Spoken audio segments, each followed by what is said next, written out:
经常会在网上看到有帖子说，千万不要养柴犬。看完后，我都要怀疑自己是不是养了一只假柴犬。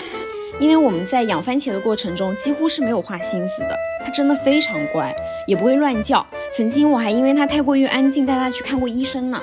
医生说挺好的，没啥问题。而且它也不护食，就不管它多爱的零食，都能轻松从它的嘴巴里面抢到。而且它也不拆家，除了自己喜欢的玩具、狗窝和磨牙零食，是不会咬家里任何一个东西的。它在外也是一只有礼貌的小狗，不扑人不吼人，只会笑眯眯的。我经常在想，我到底是做了什么样的好事，才能遇到这样的一只小狗狗，不停地治愈着我，陪伴着我，就真的太幸运了。当然，不是所有的小狗都跟番茄一样，还是需要提前做好功课。